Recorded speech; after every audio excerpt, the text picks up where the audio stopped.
चंद्रधर शर्मा द्वारा रचित उसने कहा था कहानी अपने आप में एक ऐसी विशिष्ट कहानी है जिसके अंदर पूर्व दीप्ति शैली के माध्यम से इस कहानी को, इसके विषय को प्रकट किया गया है। सर्वप्रथम यहाँ पर दिखाया गया है कि अमृतसर के बाज़ार का एक दृश्य है जहाँ पर एक लड़का और एक लड़की दोनों आपस में मिलते हैं। इस दृश्य के अंदर अमृतसर के अंदर किस प्रकार की भाषा का प्रयोग किया जाता है, कैसा वो भरा हुआ बाज़ार है जहाँ पर बहुत भीड़ रहती है और वहाँ पर की भाषा जो है किस प्रकार की है। जैसे हट जा जीण जोग्या, हट जा कर्मा वालिए, हट जा पुत्रा प्यारिए, बच जा लंबी उम्र वालिए। इस प्रकार के जो हमें बातचीत वहाँ पर दिखाई देती है वो पूर्णतः पंजाबी जो माहौल है उसको वहाँ पर दिखाया गया है। ऐसी एक भीड़ भाड़ के अंदर एक लड़का और लड़की चौक की दुकान पर आकर के मिलते हैं। बच्ची भी अपने वहाँ पर मामा के पास रहने के लिए आई हुई है और उधर से जो लड़का है वो भी अपने मामा के पास रहने के लिए आया हुआ है। दोनों आपस में बातचीत करते हैं तो एक ही प्रश्न लड़का उससे पूछता है, तेरी कुड़माई हो गई? और उत्तर में लड़की उसे धत बोलती है। बस इसी बात को लेकर के फिर वो आगे उसको चिढ़ाने के लिए कह देती है कि हाँ हो गई।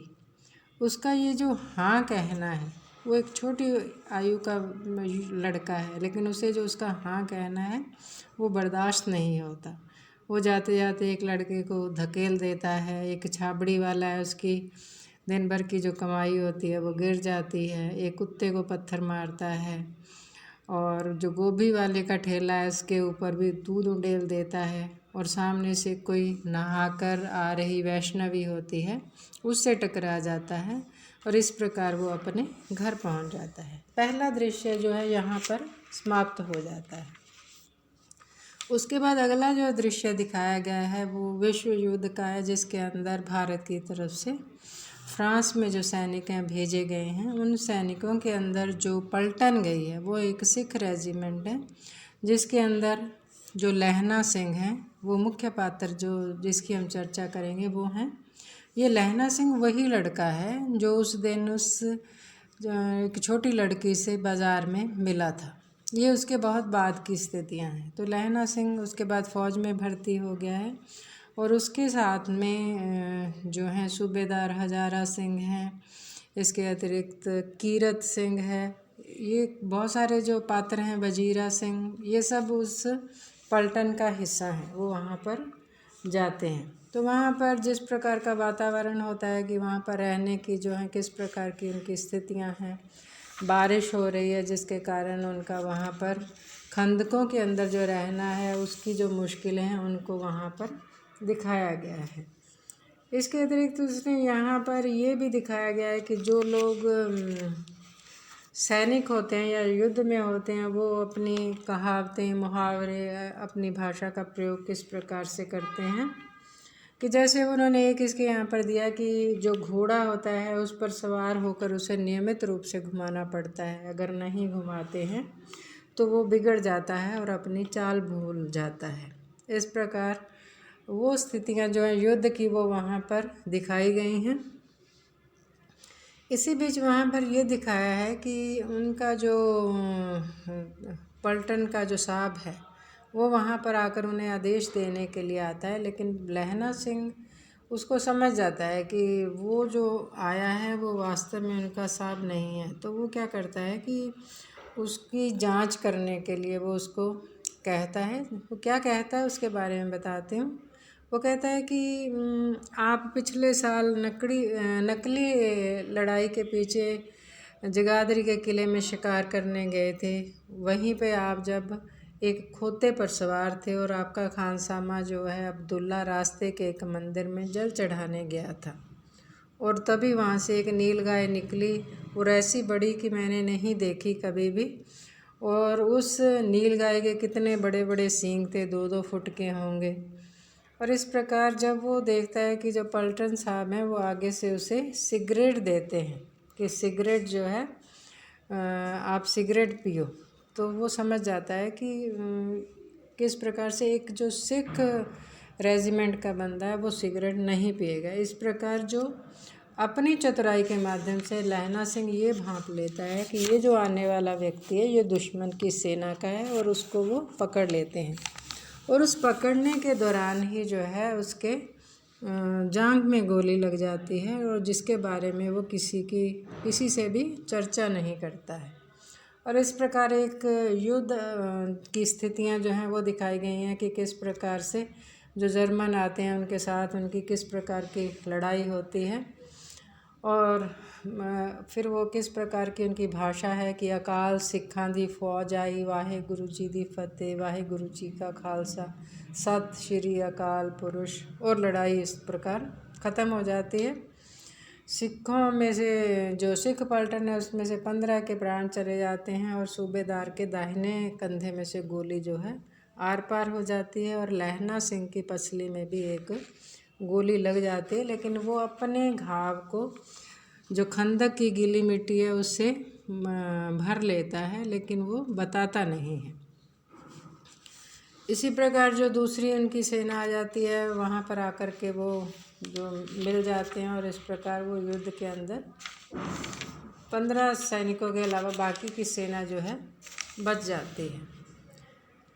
अब इसके अंदर फिर दृश्य बदलता है। फिर उसके अंदर एक बात की गई है कि मृत्यु के कुछ समय पूर्व जो स्मृतियां हैं वो बहुत साफ हो जाती हैं। जो जन्म भर की घटनाएं हैं एक एक करके सामने आती जाती हैं। सारे जो दृश्य हैं वो साफ होने लगती है, और समय की जो धुंध होती है उन पर से हट जाती है। अब उसे याद आता है कि किस प्रकार से जब वो 12 वर्ष का एक लड़का था, जब अपने मामा के पास रहता था, तब उसे एक 8 साल की एक लड़की मिली थी। तो उसने जब उससे पूछा था कि तेरी कुड़माई हो गई, तो वो चली जाती है। लेकिन वो जब ये कह देती है कि हाँ हो गई, तब वो सोचता है कि उसे दुख हुआ, गुस्सा आया, और क्यों आया। अब ये जो हैं 25 साल पुरानी घटनाएं हैं।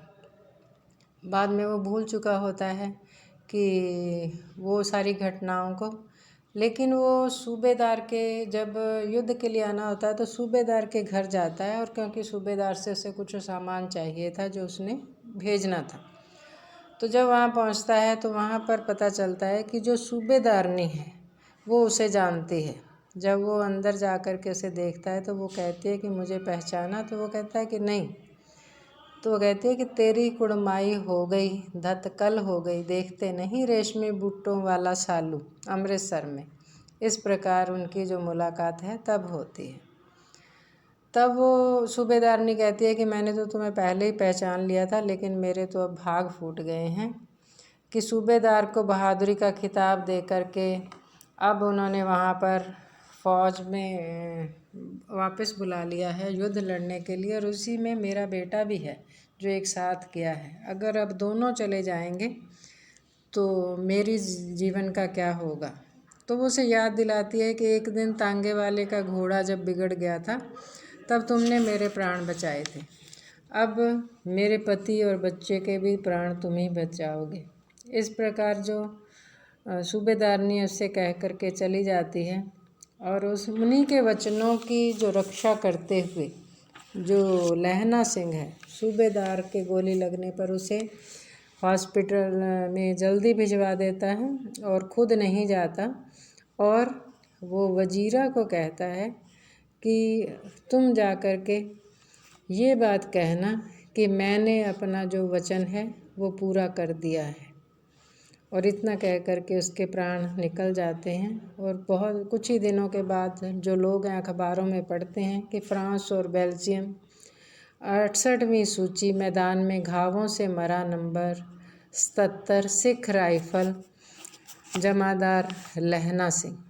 इस प्रकार ये जो पूरी कहानी है, लहना सिंह ने अपने प्रेम के लिए किस प्रकार अपना जीवन जो है वो बलिदान कर दिया, उस बलिदान को यहाँ पर दिखाया गया है। इस कहानी में पूर्व दीप्ति शैली के माध्यम से एक छोटी सी घटना को किस प्रकार से वो इस पूरी जो कहानी है उसके अंदर कैसे छाई हुई है। वो एक छोटी सी घटना कि उसने कहा था कि हाँ, वो जब उससे पूछता है कि तेरी कुड़माई हो गई, तो उस घटना को लेकर के इस पूरी कहानी को रचा गया है, जो लहना सिंह के केंद्रीय पात्र के रूप में उसकी चारित्रिक विशेषताओं को लिए हुए है। धन्यवाद।